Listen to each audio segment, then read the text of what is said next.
Before I can begin composing a piece, I usually have to have a title.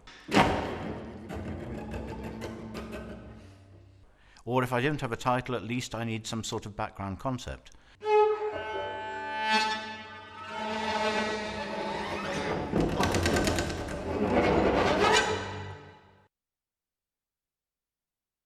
The piece has a title of a time and motion study, and from the outset I was curious as to what that might actually mean in terms of somebody playing a piece of music.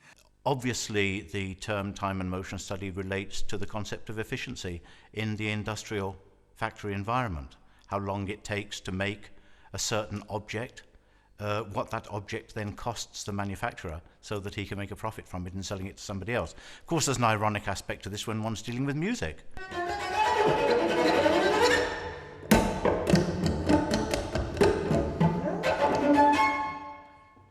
One of his subtitles to the piece was electric chair music, something which he decided not to use as a subtitle because it ties down the work too easily to one particular type of meaning.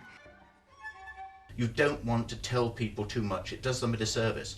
And then they can listen to this piece just as a sort of sadomasochistic, Yes. rollicking. I've always felt suspicious of whether that ought to even be on a program note. No, it shouldn't. No. I think one of the reasons Brian might have been attracted to the idea of the title electric chair music will have been that the cellist, and I think it is the cellist rather than the cello, is surrounded by far more electronic apparatus than might be normal, even in today's concerts where we're used to seeing players wired up.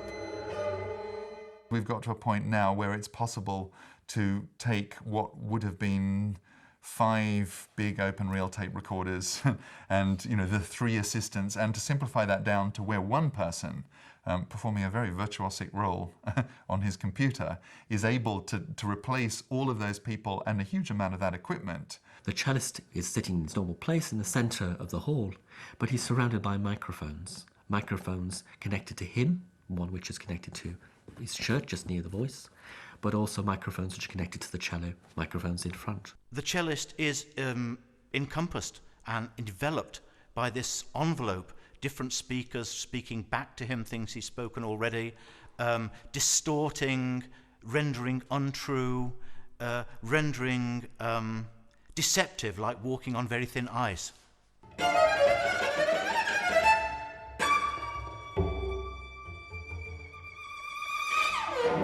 We have one microphone under the fingerboard, which is feeding a delay that runs at 14 seconds. So it's a sound that's, by the time you hear it, quite a long way away from what's happened live. You have another microphone on the body of the instrument, which is feeding a 9-second delay.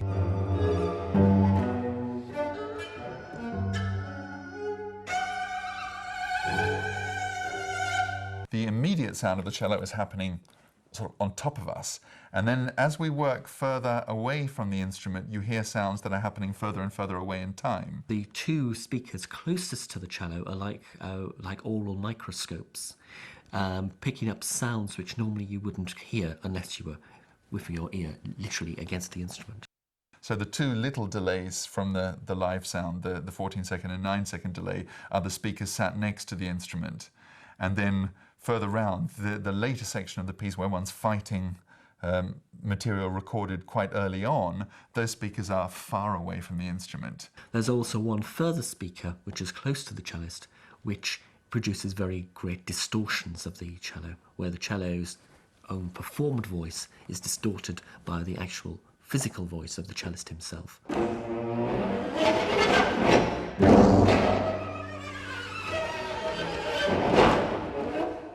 First performance I had done with quite dramatically put the microphone under a bandage and bandage it tightly around my entire neck.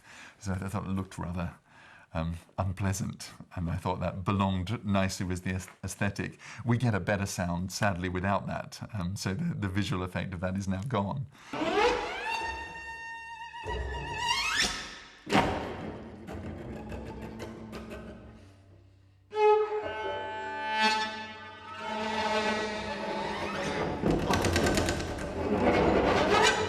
I don't use the reproduction system to create musical effect, as if there were more than one instrument. That's not what I'm after.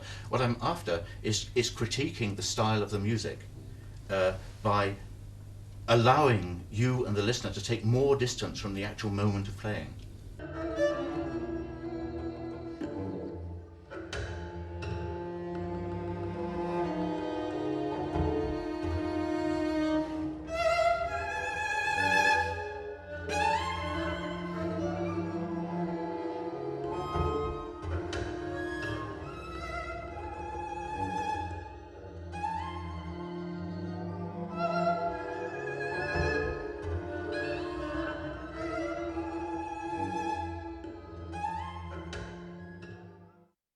I really want the player to get the feel of being slightly uncomfortable with duration, so that the player has to find a way of bringing out the presence of the note in the total texture at that moment, whilst waiting for the practical signal to move on.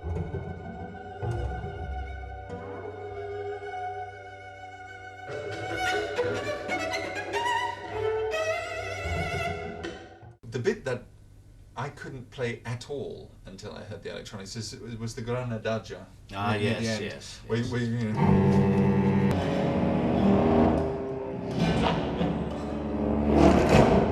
you've got this material sort of grinding very slowly along, and without something to fight against, it makes no. Well, it doesn't make no musical sense, but it doesn't make expressive sense. Well, what's intended at this end, in this end section, of course, is a sort of, how shall I say, exhilarating immersion in total negation, which itself produces a sort of sublimity.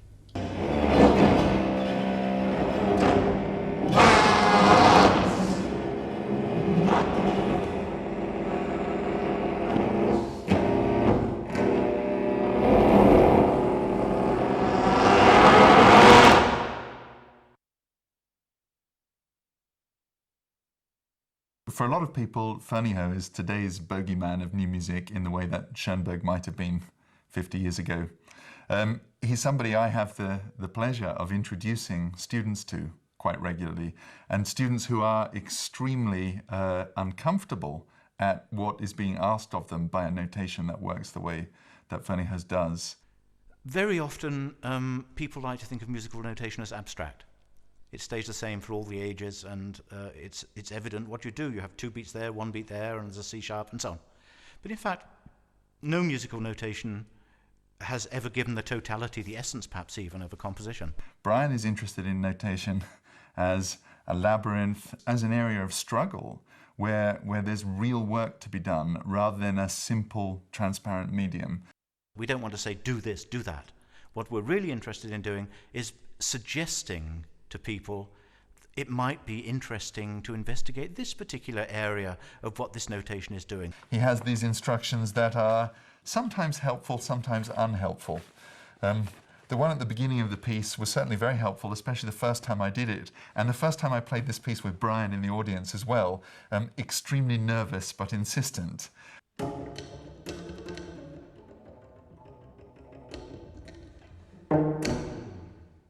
As a player, you want the composer to be happy, or at least to feel comfortable with what you're doing. But on the other hand, you know that actually you can't be at all concerned with what a composer thinks. I have a piece of notation in front of me, which is the form of interchange between composer and performer.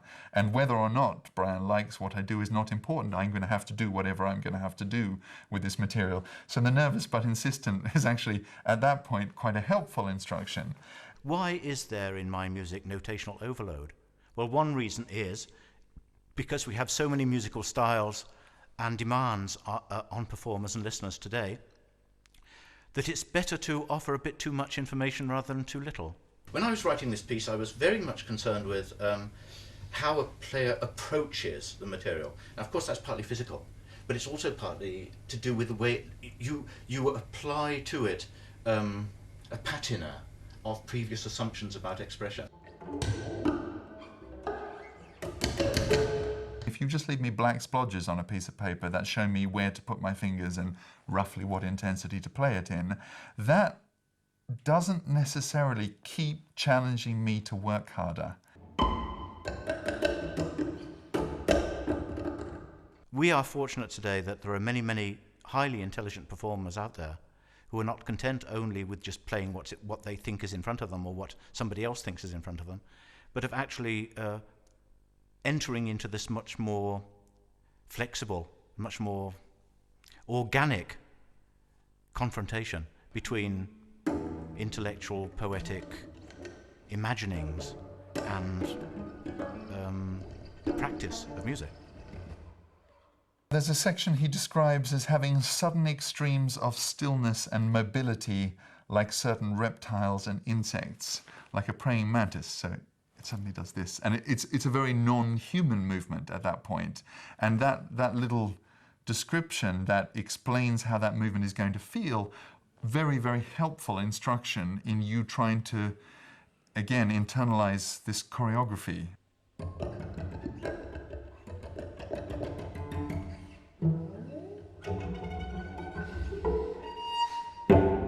And so it just seemed to me very interesting to try and come up with completely off-the-wall sorts of emotive signposts of this sort. Some of them relate very closely to the types of texture which the piece contains, but some of them, in fact, seem so weird and disrelated from the material that one wonders if they serve any useful purpose at all.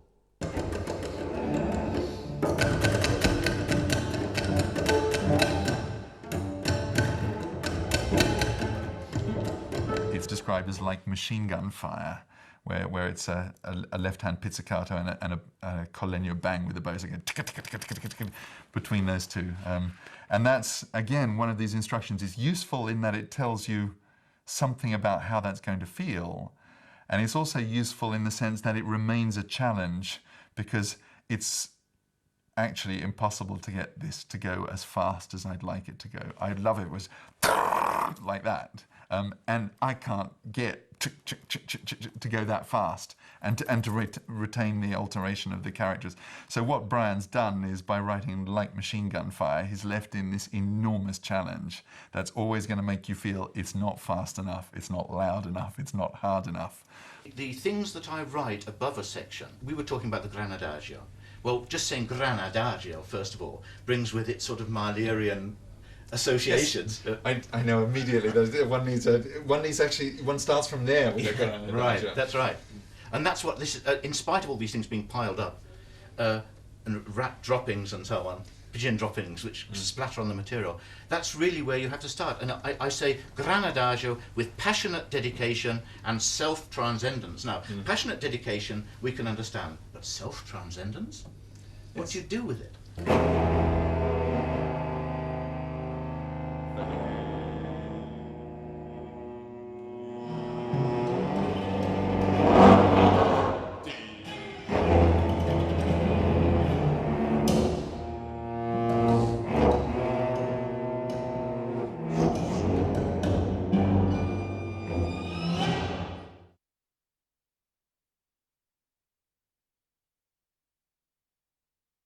I had been reading the works of the French writer and critic Antonin Artaud, and as we know, he was the inventor of the so-called theatre of cruelty, by which he meant not that you did cruel things on the stage, but that there was some aspect of the human soul which, if you motivated it and persecuted it and pursued it far enough, would radiate out as a new form of desperate expression.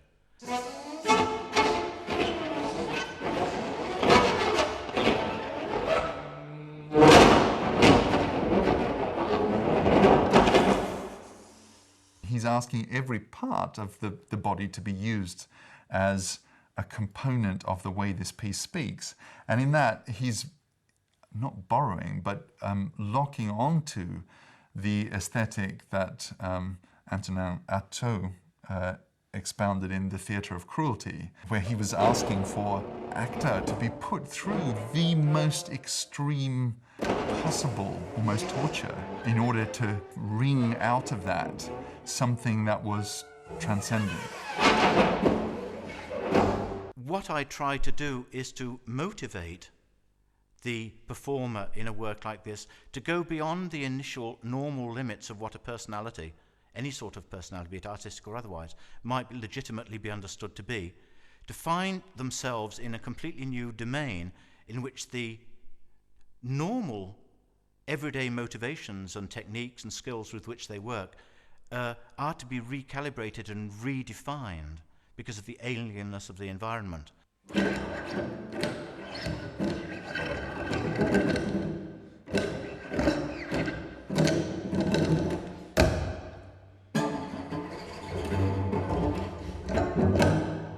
The very first thing that we sing is "I am the something," and I'm not sure I can work out what the something that I am is, but the "I am" is rendered something like this, and of course there's a cello interfering with this voice, so you don't actually hear it. But what we have is I.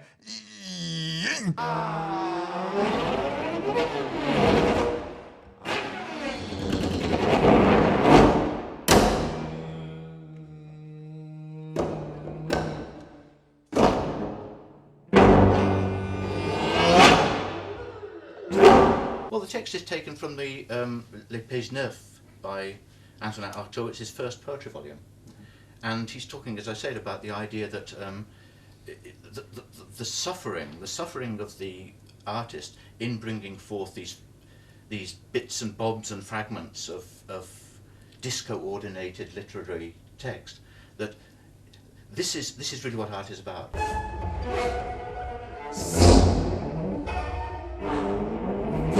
A lot of the vocal adjuncts in this piece are just that, in the sense that I'm choosing the material which resonates most through the ring modulation devices to bring out this extremely distorted sound.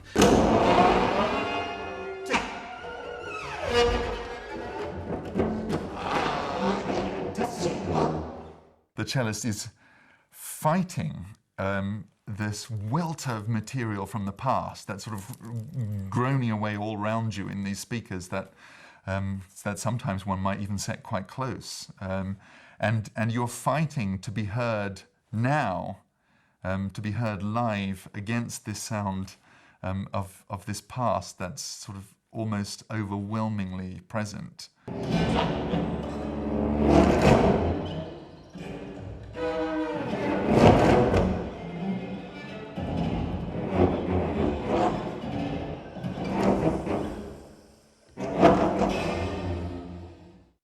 For the first time in a very long time, the electronics disappear and you're just left with live sound of the cellist. And it's a very, very busy page of music. There's an awful lot to do. It's very, very difficult. I mean, in terms of actually the pure mechanics of what's happening on the instrument, although I'm not at this point having to do anything clever with foot pedals or no singing, the actual instrumental playing is as difficult as it gets in the piece. And it's a series of short little sections, and his instruction here is spluttering, brilliant, like a high voltage jumping between terminals.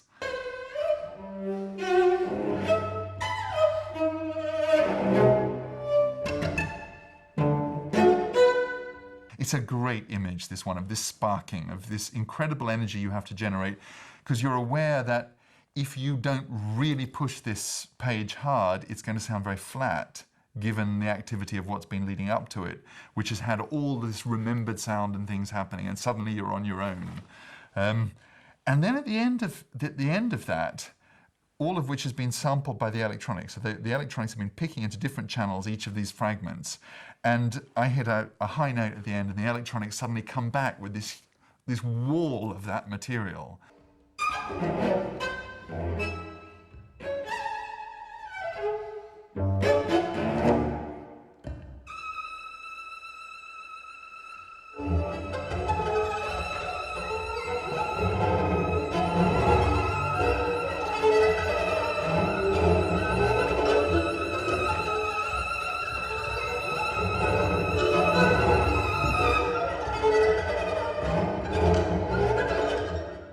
When the cello stops, suddenly this electronics comes from nowhere.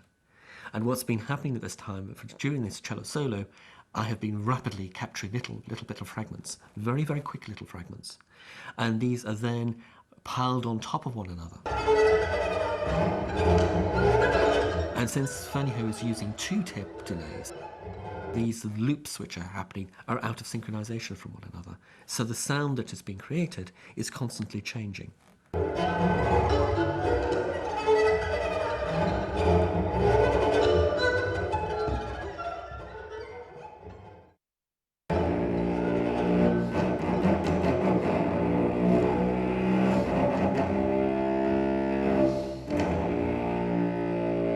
Effectively, you have somebody dying as if on an electric chair here. It's sort of heartbeats, it's sort of stuttering, and your memory of the preceding thing is erased. It just disappears behind you. Brian says he imagines it's as if it were one note. It's just one note that's being bent and stretched.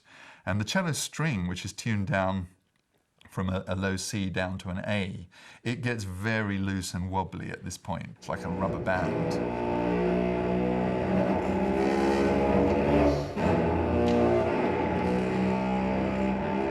You've got this sort of scream, continual scream in the bass register, and then the click at the end where you're cut off. This clearly represents a performer or a human being who's holding fast to the very last fragment of their self-definition. But as this section goes on, all that's left is the pain.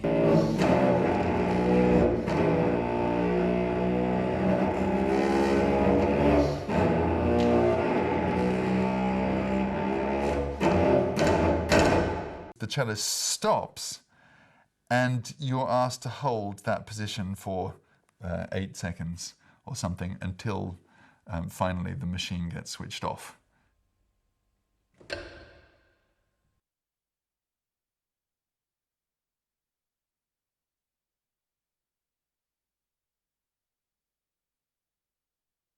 People say to me, well, why don't you write this for something else? There was a wonderful case once with the Society for the Promotion of New Music in England when I was very young. I sent a piece in for oboe and piano, and it was sent back to me with a note saying, our oboist says, if you rewrote this for clarinet, we would consider it again. And it's a bit like that. Many people think you can, the actual colour is something that's added to a piece of music, and the substance is in something else, whatever. And I don't think that's true. I think you cannot write a piece for another instrument than the one it was written for originally, ever. Yes. And that's what brings the inner life, the soul, whatever it is, out. I mean, I could even go as far as saying, give me an individual cello and I'll sit there with a stethoscope for a week and just measure it all out and write a piece just for that cello.